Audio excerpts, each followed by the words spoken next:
Hey, what's up, Edgar? Man, that was fast. Even for you, that was quick.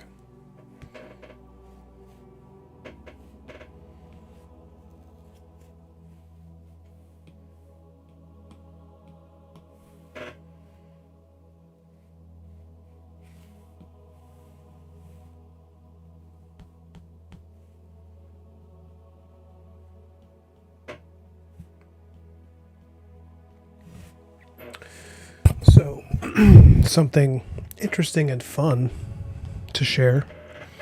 This is going to be my last stream for a few days because Saturday I'm leaving on my honeymoon. Pardon my throat clearing.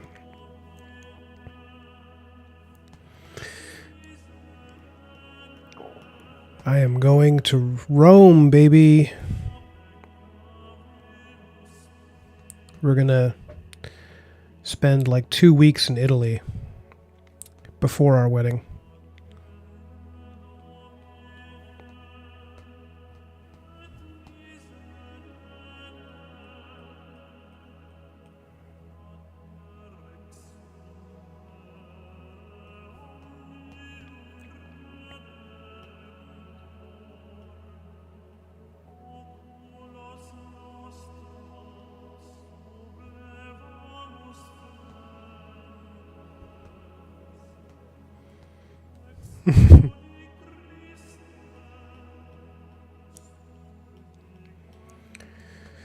Oh man, I'm so excited, you guys. We planned this trip so long ago. It's been like the better part of a year building up to this. I can't wait. I cannot wait to see the Vatican. That's why I'm listening to, I mean, I always like this music, but I'm listening to this Gregorian chant, stuff because I'm so excited to look at the religious artwork. I'm gonna get a tour of the Sistine Chapel, baby.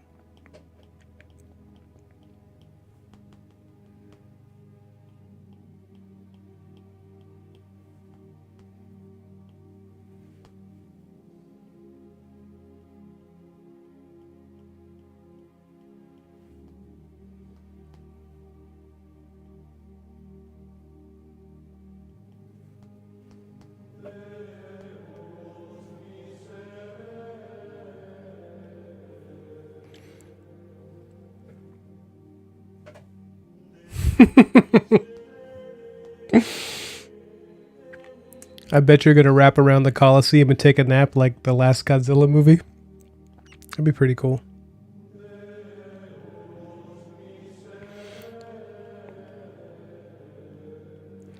I uh, I think the first thing we're gonna see when we arrive is the Colosseum.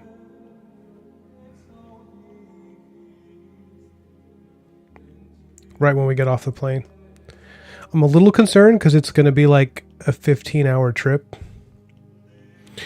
and I will be jet lagged unless I can manage to sleep on the plane. But I've never been good at sleeping in like unfamiliar, you know, like sleeping while sitting up on a plane is going to be really hard for me. But it's I've never been able to do it. But if I take enough sleep aids, also my I don't know, my sleep health has improved a lot recently, so maybe I'll be able to do it.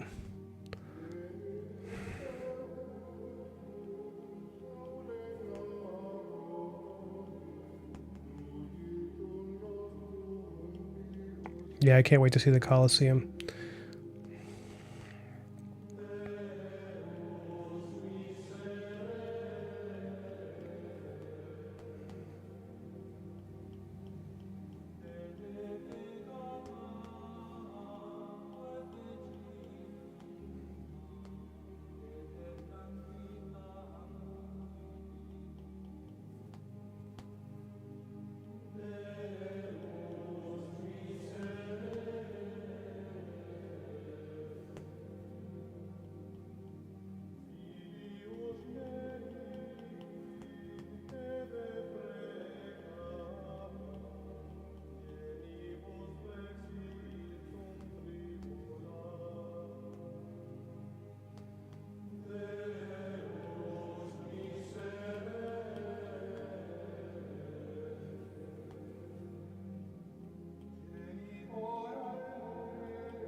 Yeah, no, I mean, I don't mind the flight itself. It's going to be just like, I mean, we're leaving at 2:45 or something from New York, and then there's like a layover in Washington, like a touchdown in there, and then we're gonna go from Washington to Italy, and that flight alone is going to be 10 hours. So by the time we arrive, it's going to be 8:30 in the morning in Italy, but in terms of my internal clock, it's going to be like a totally different time. It'll be like in the early morning based on, where I'll be. So if I can manage to sleep on the plane, then I can, because I don't, the thing is, I just don't want to arrive first day and be exhausted, because then I'm going to miss the whole day because I need to sleep at the Airbnb and like recover.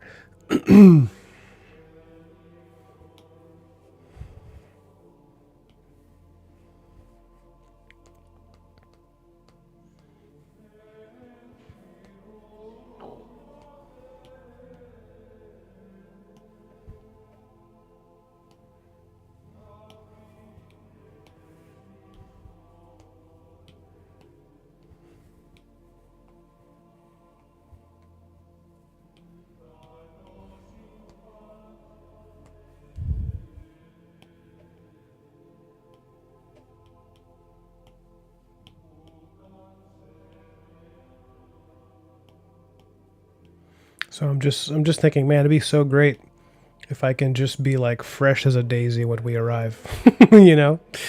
So we'll see.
Hey, what's up, Nick DeLuca? How you doing, man?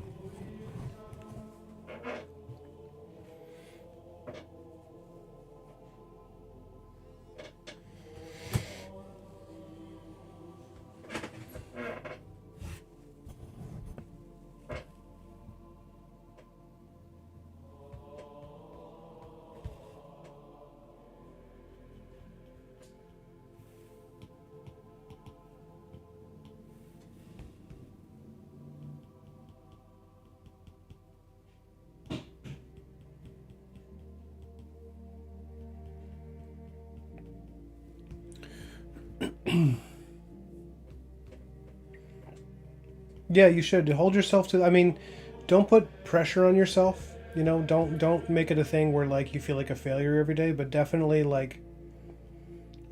use that as a marker. Like you want to be a great artist one day, so you'll just keep working toward that. It's hard because artists, you got to walk this balance of being your. They always say you should be your own harshest critic, and that's partially true. But you also need to be able to look at your work and be like, I like what I did, and I'm proud of it. Doesn't mean you think it's perfect. Doesn't mean you think you're better than anybody else. It's just you need to be able to be like, yeah, you know what, I did this and it came out good, and I'm happy. I'm happy with how this came out. You'd be surprised how many artists have trouble saying that to themselves, even in private.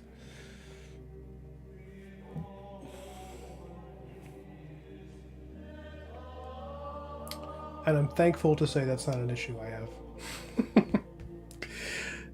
I am a harsh critic of my own work. I mean, I often will look at something I did a year ago and be like, "Ah, this is no good," But I also very much like, I like my drawings. Like I enjoy the way they look after I make them, and I'm proud of them, and you know, it only bothers me when I can tell I could have done better. And that's usually when you see me redrawing stuff, and you're like, Ryan, why are you doing this page again? It's like it could have been better. It could have been better. So.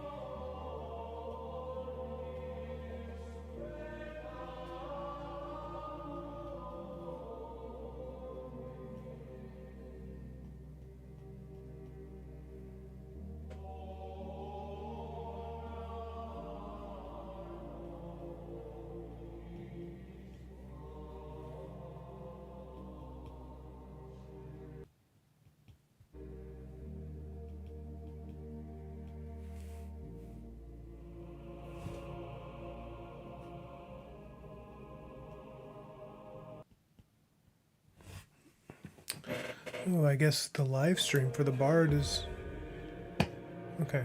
Is it doing better now?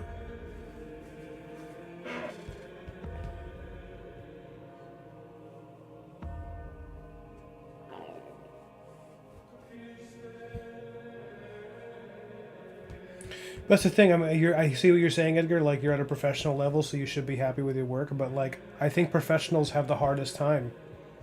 They have the hardest time being like, I like what I do. Well, I don't know if they have the hardest. I don't know because I don't know what's going on in other people's heads. But in my experience, knowing other professionals, you know, um, it seems like they are really, really hard on themselves. And it seems like it's maybe something that is shared by other, people at different levels. But I think, I've been around professionals longer than I've been around, um, well, I don't know. I would say mostly in the recent years, the people I've spoken to are other professionals before I started doing YouTube. So I can't really gauge. But now that I started doing this and people come to me to talk about their art and stuff, and I'm getting more feedback on other people's experience of learning, I guess I am seeing that a lot of people who are not yet pro are very critical of their own stuff. Just, and that's fine. Just never let it get to a place where you're despairing, where you just like despair. Where you're like, I'll never be any good at this. I know it's easy to get to that point. I know people get frustrated and sad, when they feel like their work could be better and they're just not hitting that point yet. When that happens, just do something wild, go in a different direction, and just get your brain moving again. You got to limber up that system.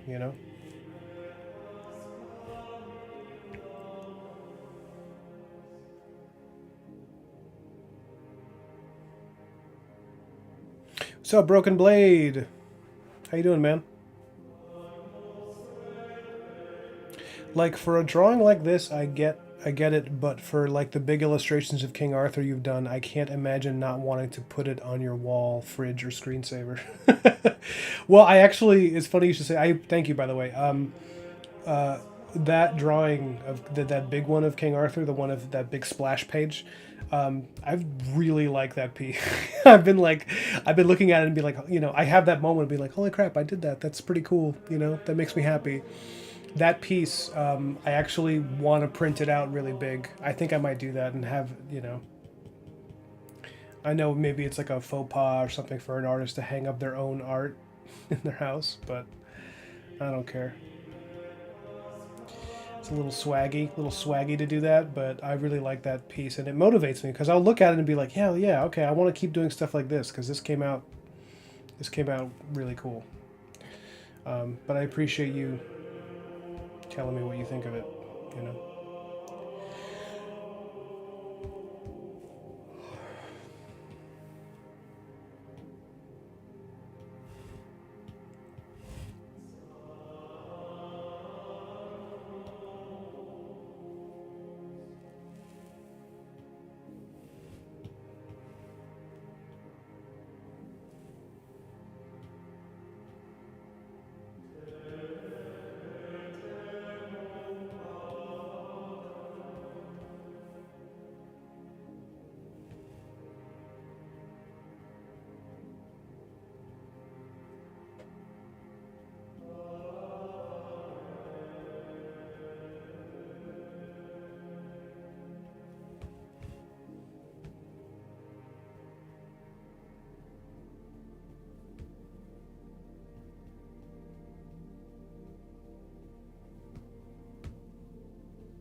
What's up, Lore? Haven't seen you in a minute. You knew it, Edgar? You knew what? Laura says, dude, I'm having that reaction to a lot of my gesture studies lately. It feels like I'm not even the one making them. That's pretty cool. Yeah, like that feeling of like, holy crap, I can't believe that I did that. Is that what you mean? Edgar says, dude, I got like 3 prints, original pieces of mine in my house. Oh, that's cool, man. You see, I like that. I like having your own art up. I think it's cool. Laura says, something finally clicked for me. Laura, tell us what clicked for you, man.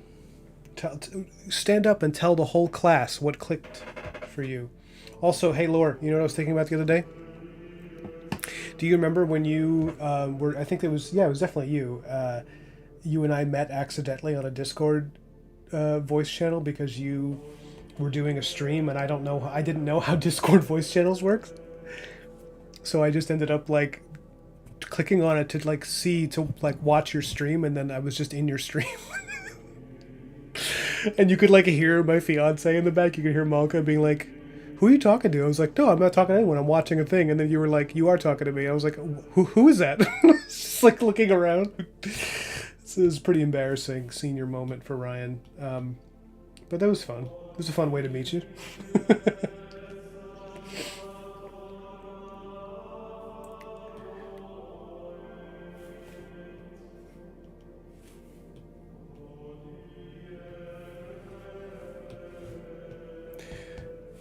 Yeah, that was interesting.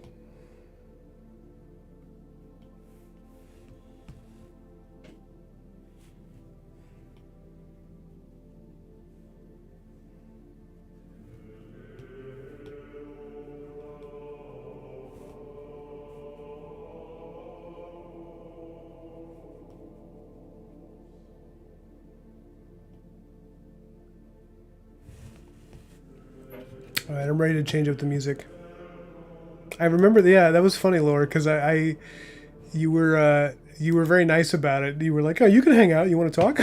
I was like, we're like, literally, my fiance's making breakfast. I was like, I'll come back. You know, I'm switching up the music, you guys. This sounds like it's gonna be very dramatic.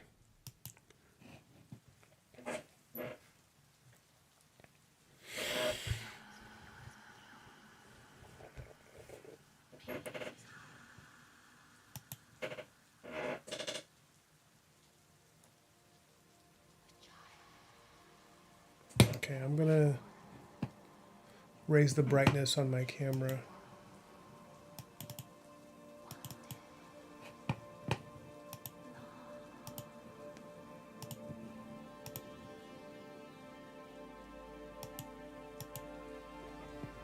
There you go.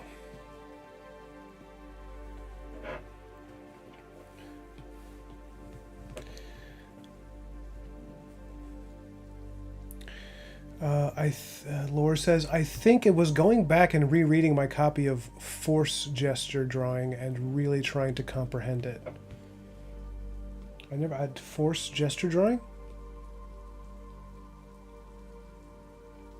I do not know of this book. Teach me of its ways.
Broken Blade has read it, apparently.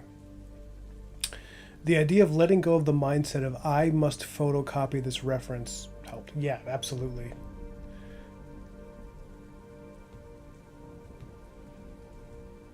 Yeah, Edgar, send me the playlist. I'll play it.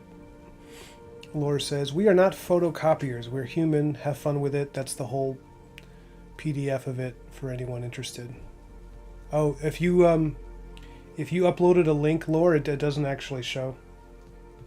I don't think YouTube lets you do that in live streams. Um, but Laura, are you on my Discord? Because if you are, you should consider just putting it in the general chat, or no, actually, maybe it'd be good in like one of the other channels, like reference or inspiration. Let me know if you're a member of the Discord, Laura. I'll invite you if you're not.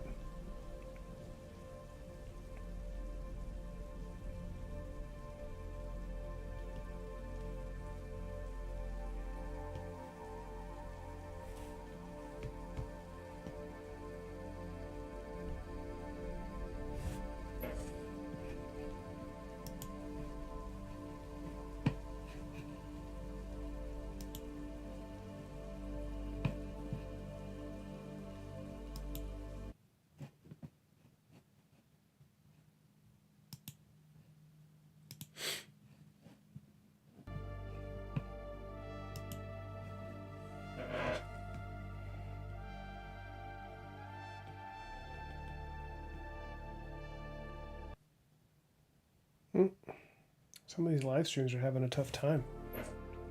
I wonder why that is.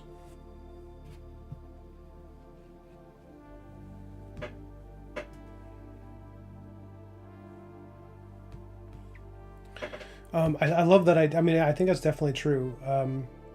So interestingly, my brother, so I'm the youngest of three brothers, and all of us were really into drawing as kids. All of us drew. We were all artists. It was crazy because neither of my parents really. I mean, they had some creative streaks, but not, neither of them really had any sort of aspirations that we could see to like be really into art. But weirdly, all three of us, the kids, got into art. Like all three of us loved drawing. And there was a point in, when I was a teen where it was like all three of us were drawing and we were all different and into different things, and I was always really into comics and animation. And Rusty, my middle brother, he was into comics too, but he was also really into like 80s action movies, which I ended up getting into as I got older.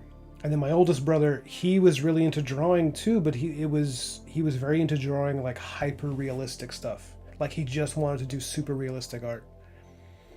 And at a certain point, he just stopped drawing because he said when he reached a certain point, he finished this drawing, and it was he had based it on a photo, a black and white picture, and he like referenced it and drew it. And it was like an exact recreation of this photo, of a black and white photo drawn on black and white. And he said he realized he didn't enjoy it at all. He was like, why am I doing this? Like, what is the purpose of recreating a picture that's right there in front of you? He's like, this is not a good use of my time. And he's like, I don't think I like drawing. He just had a moment of being like, yeah, I can do it, but I just don't, there's no reason for me to do this. And I don't have like, he's like, he realized he's not an illustrator essentially. And I think when he was like 17, he just stopped drawing and was like, yeah, I just don't want to do it anymore. And he never drew again. But I can tell he never drew again. He's a writer. I mean, he's a filmmaker, my brother. He's made some indie movies that did pretty well out there.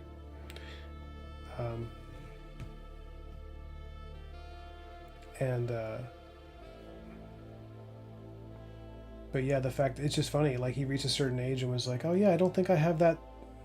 I don't think I'm that guy who does that,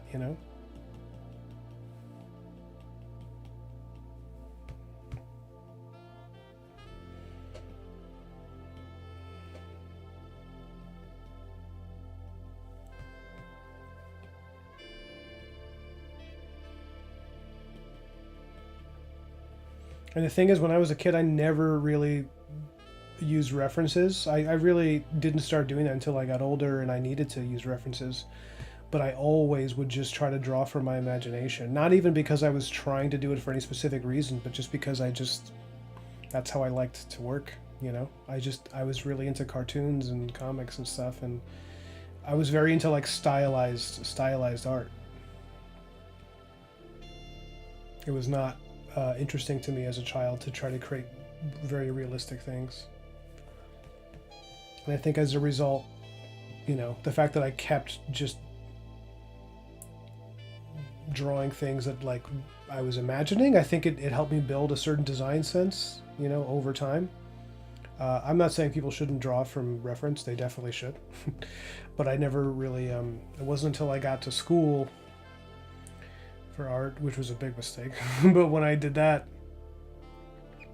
that's when I started like, you know, drawing from reference and looking at things and trying to, and what's funny is that I actually had like a really hard time just looking at something and copying it. Like my professor kept pointing out that like I would look at somebody, you know, doing a pose, I'd get a basic sense, and then I would just look at the paper and draw, and then they would be like, "No, you gotta keep looking up." I'd be like, "What? Okay, fine." Because my brain would just work that way. I would try to memorize the spot, the pose, and then do it. Edgar, do you mind dropping the Discord in the chat for lore?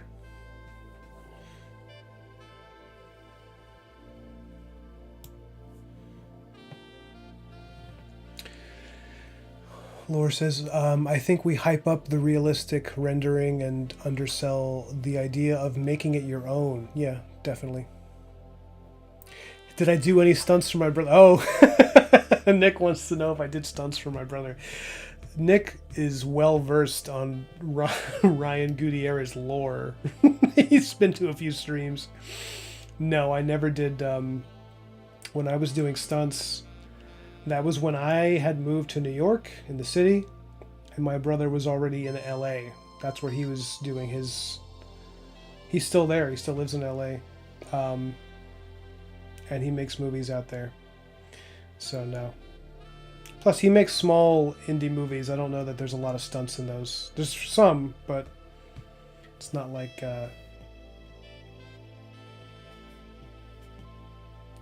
it's not like he's doing John Wick or anything. He's not spending a lot on stunt guys.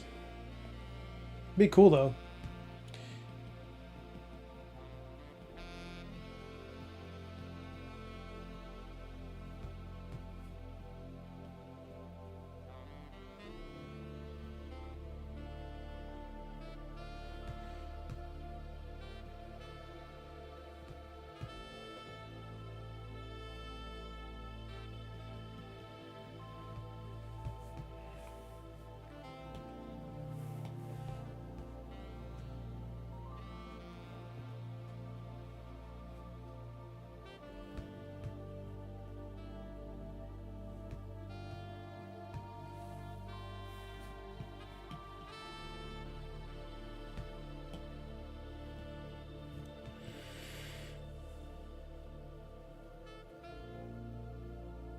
Or Lord, just DM me on Discord. You have my DM. Just DM me and I'll invite you. Just to remind me, I'll invite you to my Discord.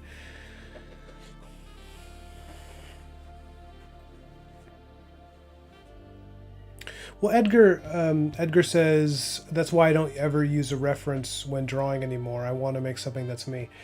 You're very early, you know, in your development. Like you definitely should be using references at least a little bit, even if you're just using it to think about what something looks like, and then you do something that's yours. But I don't think you I don't think you're at a point, you know, because when I'm talking about this stuff, just because I did something doesn't mean it was the right thing to do. You shouldn't be, in my opinion, you should not be consciously trying to avoid using references, because I think it's very important to learn how to represent something that you're looking at, you know? The thing is, just, you know, pick subjects that are interesting and cool. There's lots of beautiful, awesome, crazy things, you know? Like this thing, this headdress on this chick, like this crazy looking thing she's wearing, that's real. I actually referenced this for this medieval for like medieval female fashion from from like, I don't know, this looks like maybe 15th century. Sorry, Dion. I had to reference this, and like it is not really an exaggeration of what the actual thing looked like, you know. I just looked it up and it was like, this looks really cool and I'm going to use it. But it became like a design that's like, feels like it's mine, quote unquote, because after referencing it in the sketch phase, once I start doing the line work and the colors, I start to use less and less of a reference and focus on what I want it to look like. Like I use the reference, which is something I think Dave Raposa talks about, of using the reference for the framework of your drawing, and then moving away from it when you're doing the line art, when you're doing the next layer to tighten up the sketch, so that it gets a little more fluid, less stiff, and it becomes more and more singular. And it's, you know.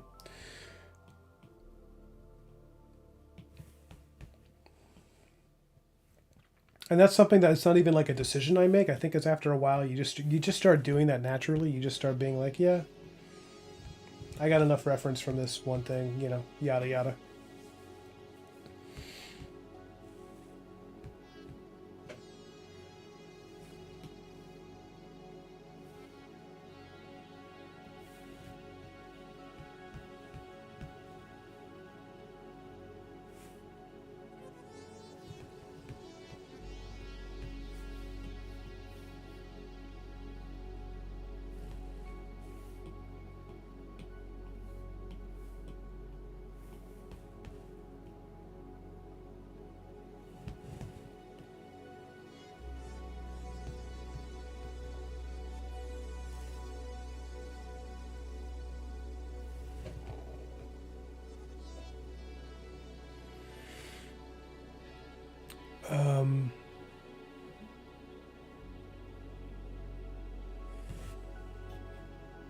I missed a lot of the chat. Hold on, I'm gonna. Laura says, which, don't get me wrong, I want to render at a high level eventually, but I felt I needed a good framework to apply it first. Yeah, I understand what you mean. But no, I think you're spot on, you know, with what you're doing. Broken Blade says, that's funny, I've had a similar crossroads. Throughout high school, I wanted so badly to be a hyper-realistic artist, but in college, I've seen some hyper-realistic works that was boring. Yeah. I thought to myself, all of this detail and not one emotion is evoked. Yeah, that's absolutely... yeah. So there's a great quote from Frank Frazetta, the best. And he starts going on in one of these things. He's talking about, he's like in an interview, and he's like in like a tuxedo, like somebody cornered him at some event in the 80s or 70s. And he's talking about the kind of stuff, like, they're like, what kind of art do you like, or, you know, like, what advice would you give? And he's like, he says, like, people are far too focused on technique. He's like, they're just too focused on technique. You know, it doesn't matter how detailed something is. It doesn't matter. What does he say? Yeah, it doesn't matter. Sorry. This music always makes me sleepy. It doesn't matter how realistic it is. None of that stuff is he's like, I don't give a crap, he says, about any of that. What I care about is what emotions a piece of art evokes in me when I see it. If I see an illustration that's dynamic and exciting, and, you know, he's like, then you've got me hooked. And I thought that was cool that he said that, because he was talking from experience, you know.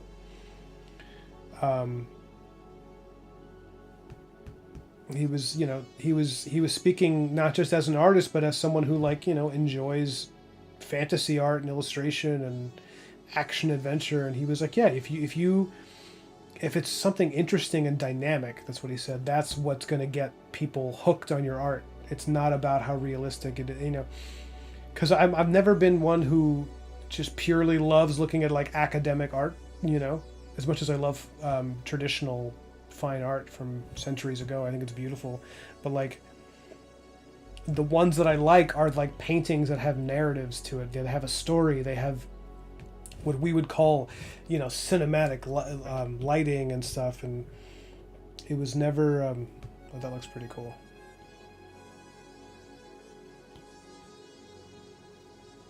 Yeah, that's the one. That like the cinematic lighting, like a Caravaggio, and that kind of thing. That to me was always like, oh yes, yeah.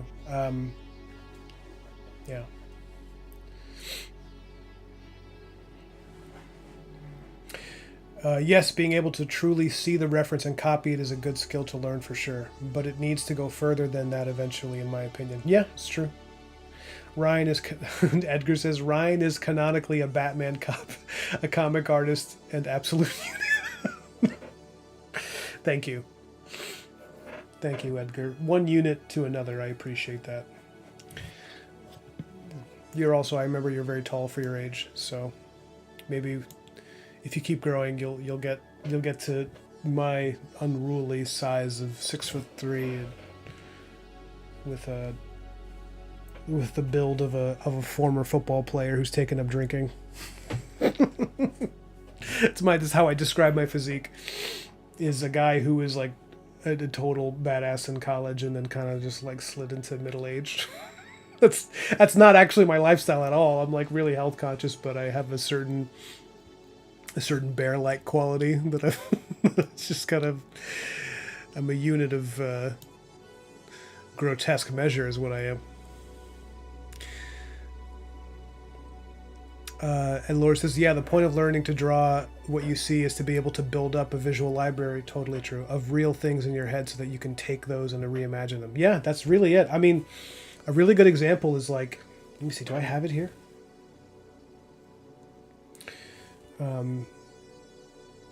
Yeah, so this piece that I'm always, I'm often showing, or that I was working on this for a while during the streams. People were watching when I was doing this.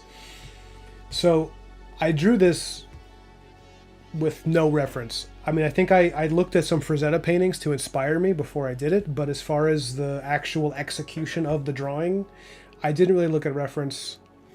And the reason I didn't really need to is because I spent so much time looking at medieval armor that I could kind of internalize. I know that this is not 100% accurate. I'm a historian could take some of this apart and be like, well, this piece of armor wouldn't quite sit in this way. I get that. But generally speaking, this is like based on medieval armor and how it sits,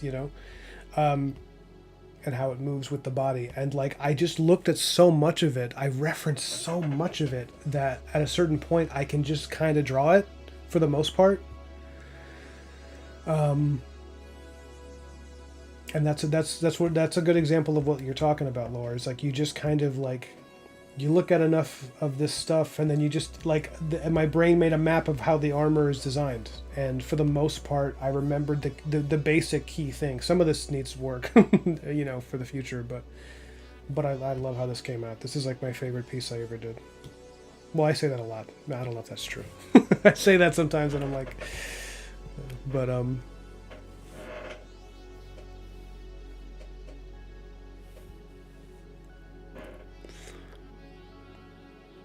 let's see. That's how Kim Jong-gi got to be such a legend. He just drew everything. Yeah, it's true. Nicholas DeLuca says, I see reference as a guide post, so if I ever go far out, I can always bring it back in. Yeah, that's totally valid. I think that's absolutely, dude.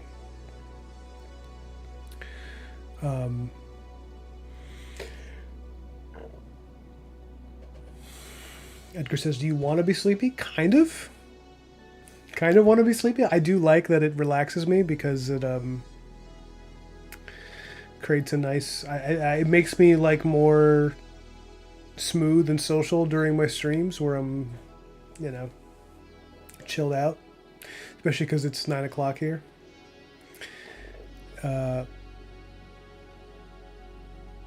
Dave has a talk on his channel with Marko Djurdjevic that talks about importance of narrative. It's a great talk. Yeah, I think I was watching that one too. Was that a stream? It was like earlier this year.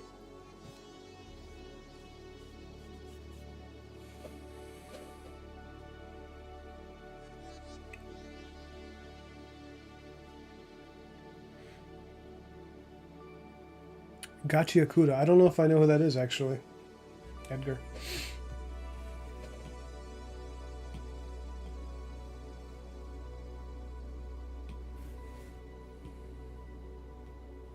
So the reason I have her here and there's this big empty space here is because I'm going to do a couple of versions of her and see which one I actually like more. Or maybe even just for different phases in her character in the story.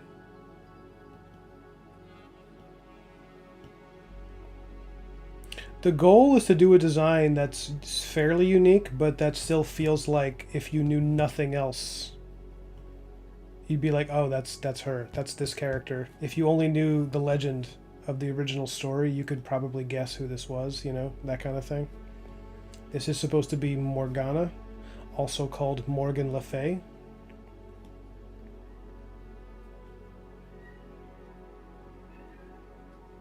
She's a half-sister of King Arthur. Oh, can you guys hear my cat? For anyone who doesn't know this, because I've talked about it a few times, but maybe not recently, my fiance rescued a cat. We kind of rescued the cat together, just stray cat. And he's becoming very, very socialized, and he cuddles and he smooches, and he's really cute. And we kind of brought him back from the edge of death. He was very sick when we met him. And we took him in, we found him on the porch, we took him in, fed him, and now he's our cat.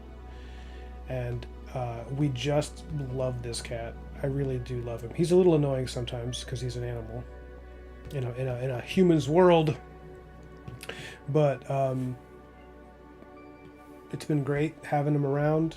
He adds a lot to our lives. We really love him, and I've been wanting to get him on the streams, you know, but he has only recently allowed me to like carry him and put him on my lap because he's a stray, so he's not used to like.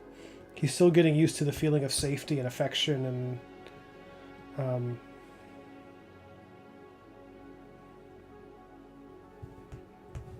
he was terrified of me when we first brought him in.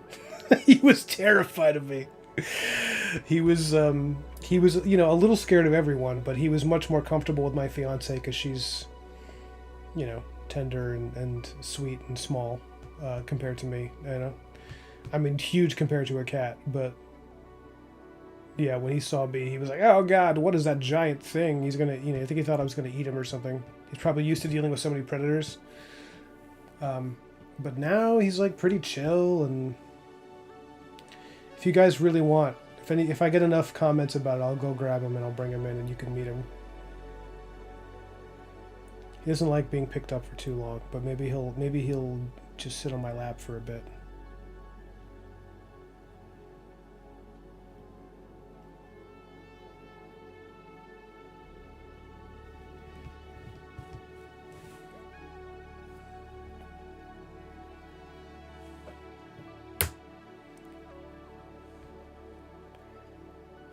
Your cat is scared of... Yeah, cats are like... Yeah, no, he's not like... He doesn't get like super aggressive if you pick him up. He's just kind of like has a moment of like, are we doing this? But sometimes he'll act like he doesn't want to be picked up, and then I'll pick him up and I'll pet him for a bit, and then he'll like fall asleep in my arms. He just needs like a little bit of coaxing.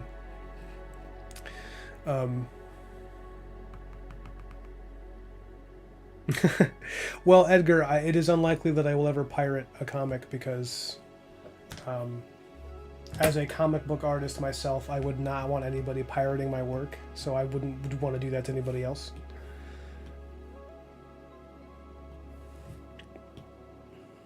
We gotta support each other out here in the wild.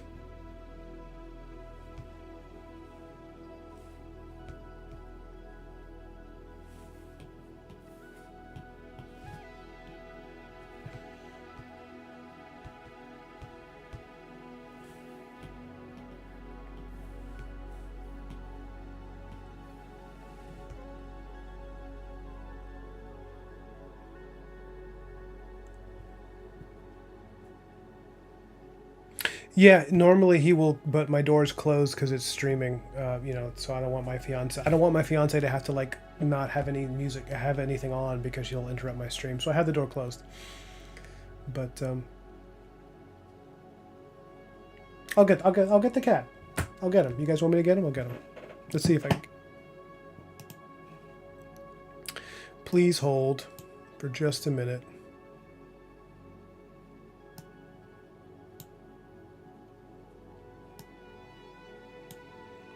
What am I doing? Here.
So this is my cat. This is Sesame.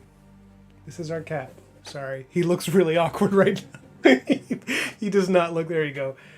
He's a little more chill. He's pretty docile at the moment. I don't know. I don't know why he's acting like this. Dude, he usually likes to sit on my lap for a little bit, but okay, he wants his bed. You want to stay down there? Go ahead.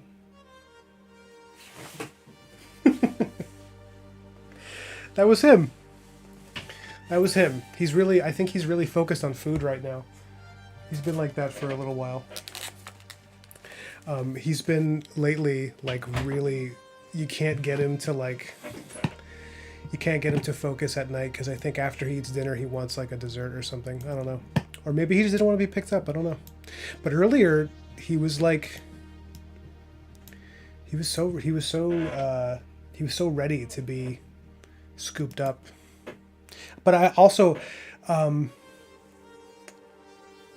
he's also, it's interesting, I'm learning because I used to have dogs, you know, I was very used to dogs, and with cats, I've been learning that they're more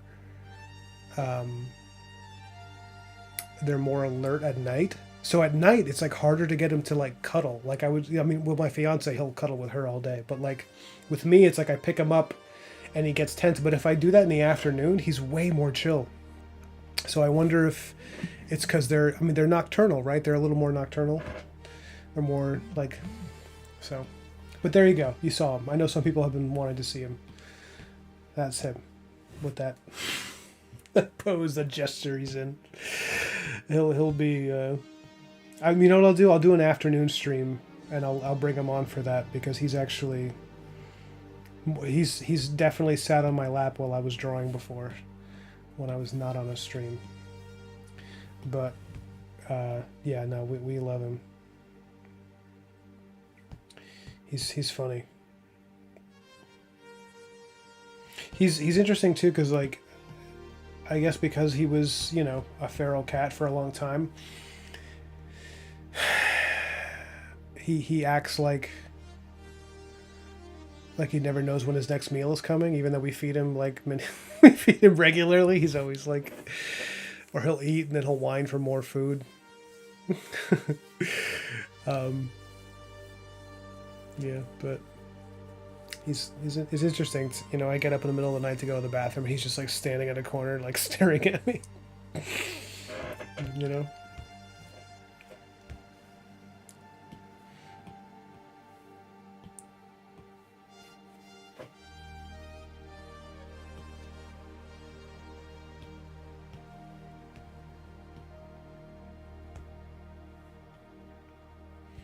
So I want this version to be like Nightmare Morgana.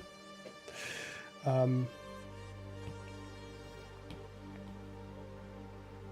we're going for something spookier.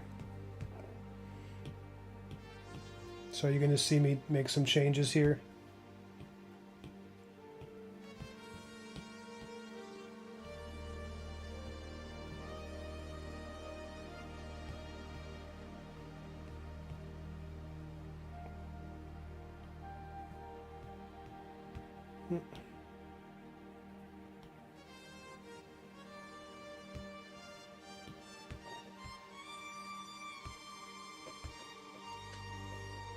What often happens is I'll do two different versions like I'm doing here, and then I'll realize one is way better, and it'll just become the version, and then I'll just like leave the other one behind. Um, yeah, the shape is like a rounded triangle. That's definitely the cat shape when they're sitting. They're so cute. Yeah, really interesting. I'm like learning about cats' eyes when they look at you, and their eyes get all like, when he's trying to figure out what I'm doing, his eyes get very round. The pupils get very like ovular. He was like staring at me when I was doing like fart noises tonight with my hands, and he was like, you know. But if I'm eating and he wants what I have, he like, he like narrows his vision and his eyes become these like little slits. And he looks very wild when those moments come.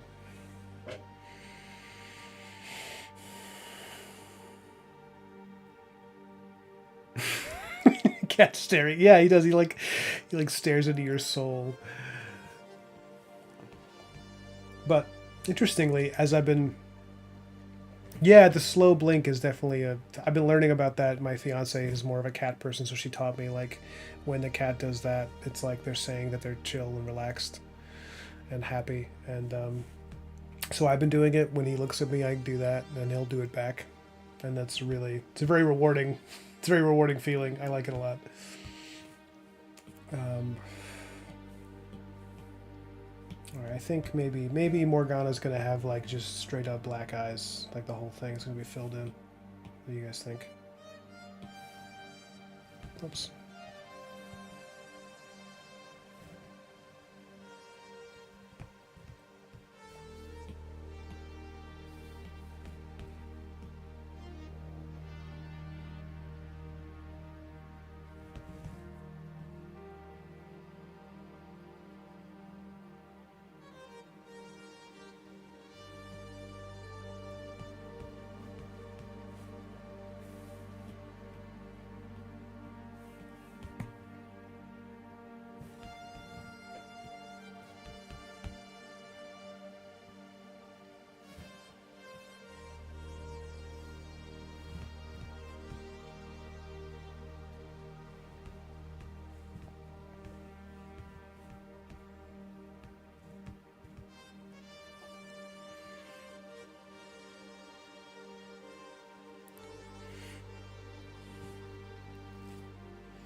Yeah, Jacobo. Actually, her son Mordred, I gave him that design.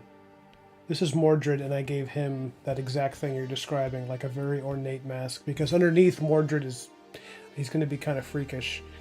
He's like 9 feet tall, but what I was going to do is that underneath the mask, even though he's really huge, he has a. Oh, later, Lore. See you later, man. Thanks for coming in, man. That maybe underneath Mordred's mask, he has like a child's face, like almost like a toddler. Because he grew. The whole myth in certain versions of the story is that he's born, and then he grows to manhood like creepily fast, like really early on. He just becomes like a full-grown adult without any. Wow, I'm really out of focus. Why is that happening?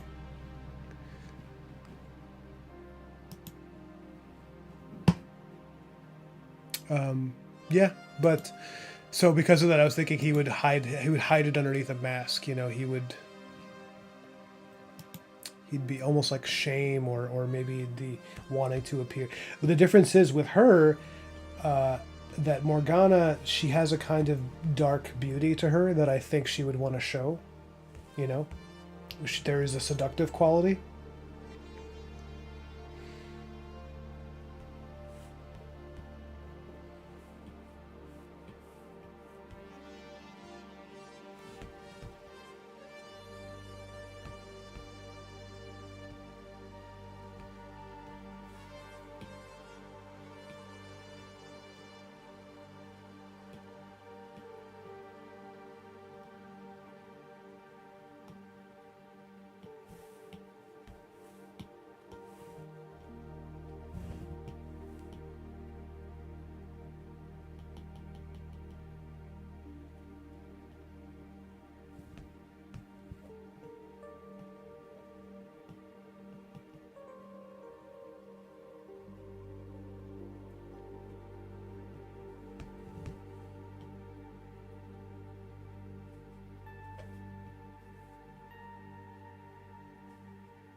Edgar says, "How do I give female friends gifts meanly so they don't think I'm flirting with them, Father Ryan?"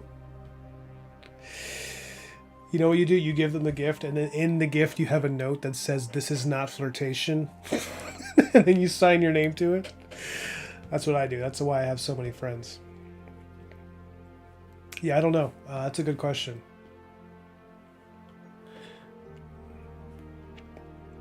What are you getting them gifts for? Just a holiday? Or are you just giving women gifts all the time? But isn't it flirtation though? Isn't that what you're doing? Actually, I'm wondering if well, actually no, maybe around her mouth does make sense, but maybe I'll try with that. Maybe it's too much.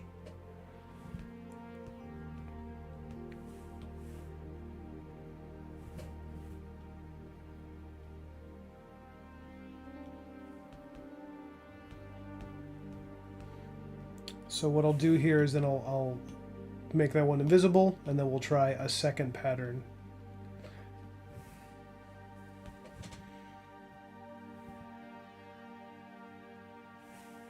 Also, why did I give her eyebrows when clearly she should not have them? Yeah, now she's looking like a creepy.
Yeah, I think I prefer this to this.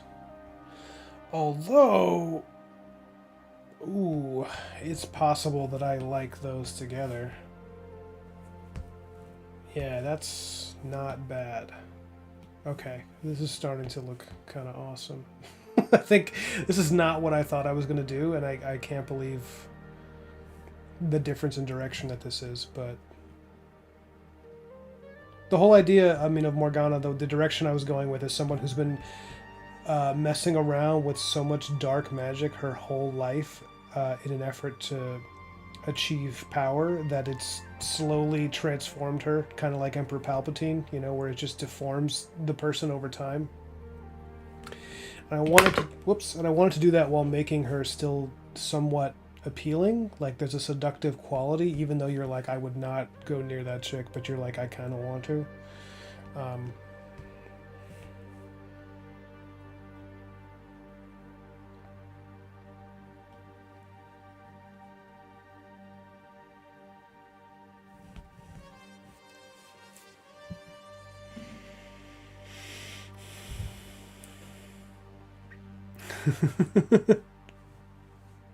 Oh yeah, Edgar, this is your type, right? You're just toxic, toxic goth girlfriend. Um,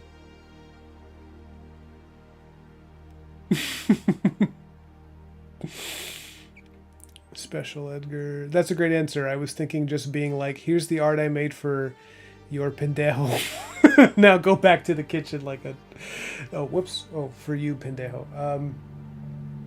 Sorry, I hit this. No, but jokes aside, I think you should just be generous and give gifts and maybe just don't treat it like you're doing something flirty, you know, just have a casualness to it. Listen, if people respond to it, if women respond to it and they're like, flirting with you. It's not the end of the world. It's just people being flirtatious, you know. And sometimes it's fun to flirt with people that you have no intention of, you know, so long as it's just harmless and everybody's just having a good time. It's actually good social practice. It's like, in my opinion, that's like the equivalent of like when guy friends like pick on each other when you poke fun. Like it's like a way of developing your sense of humor, and it's, you know, so long as nobody's.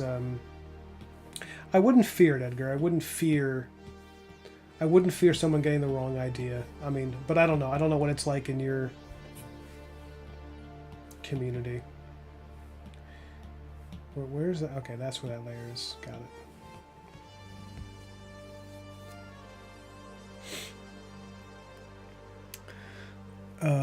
Jacobo says, after giving them gifts, ask if their mom is single.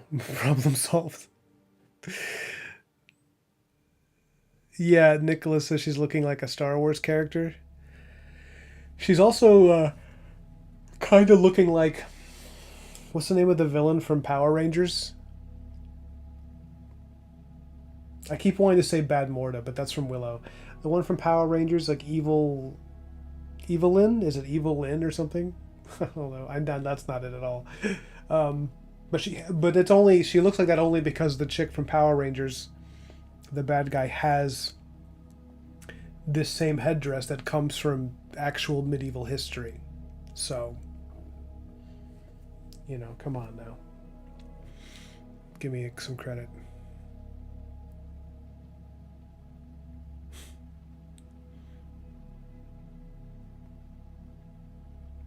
From the Planet of the Apes, the radiation burn victims. I don't quite remember.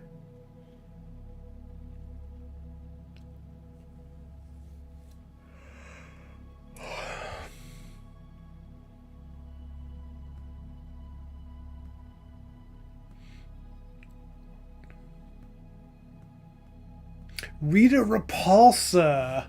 That was her name. You know, when that show was on when I was a kid, I never quite understood why she always felt like she was from a different movie. Like she would always be ADR'd, you know, and she would be like talking. It never quite made sense to me. And then I realized now it's because that was from like the original version of the show before it came to America, you know. Yeah, it's pretty funny.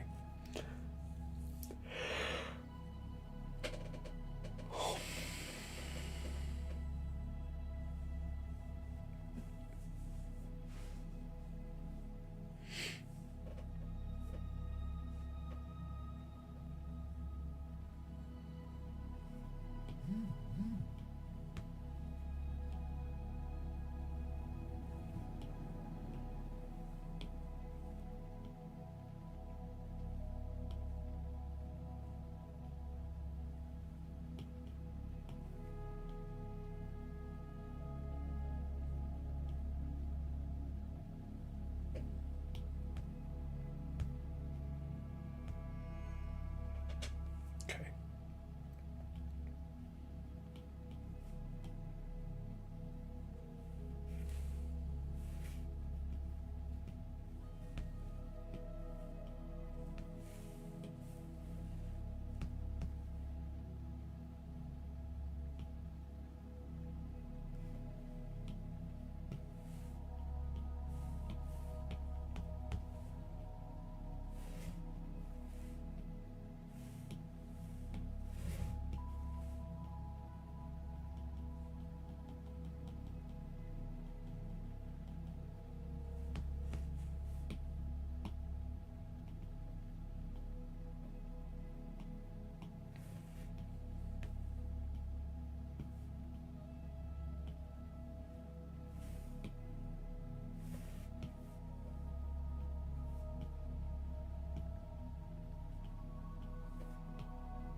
What I did was I just made the eyes more round because they were very like wide before, and they looked too exotic and beautiful. I mean, I wanted something more creepy doll like, so.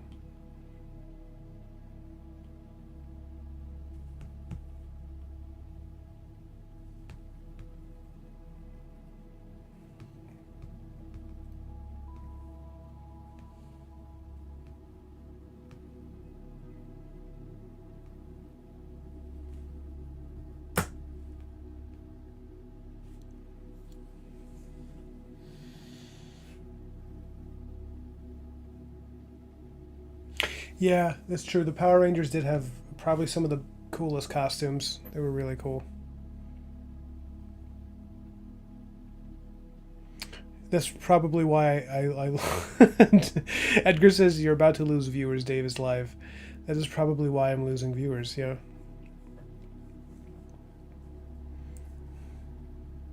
No, I'm not gonna. I don't think she. I don't want to give her piercings because it starts. Then it starts to look less and less medieval because medieval women didn't have like facial piercings in like proper English society, from what I know. So I don't want to get it to a place where you lose thread of where this is supposed to be in some vague sense of history.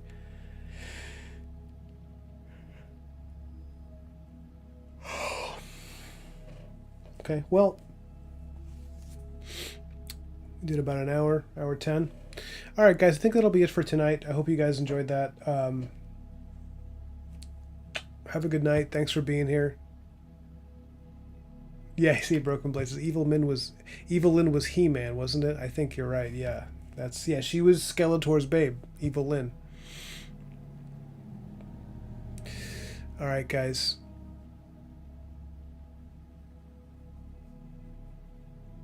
Uh, so Broken Blade says when you mentioned she has a seductive quality, I immediately thought of Helen Mirren and Excalibur. Maybe you could steal a few ideas. I love that movie, and I love Helen Mirren in it, and I have no notes. I'm consciously trying to go in a different direction aesthetically because I don't want to draw too many comparisons. I want to just like I'm going for a totally different feel because well, not totally, but because I love that movie and it is inspiring. But in that movie, she looks very much like Helen Mirren in that movie is like light speed attractive. um, but yeah, I'm going in a direction that's more like super overt, nightmarish, dark fantasy villain, and I might even push this further. But this is the reason I'm doing this design. Well, because I need to for my book, but also because it's for Dan Warren because he's working on a cover. He's working on a variant cover for it, and he showed me some of the work in progress. His whips are incredible, but he needs this design. He needs to know what she's going to look like. Um, so yeah, I'm sending it tonight. Okay, well, cool guys. Have a good night. I love you. I'll probably see some of you on Dave's stream. I'll check in on there. Say hi to him. Say hi to some of my friends out there. And have a good night, guys. Have a good weekend.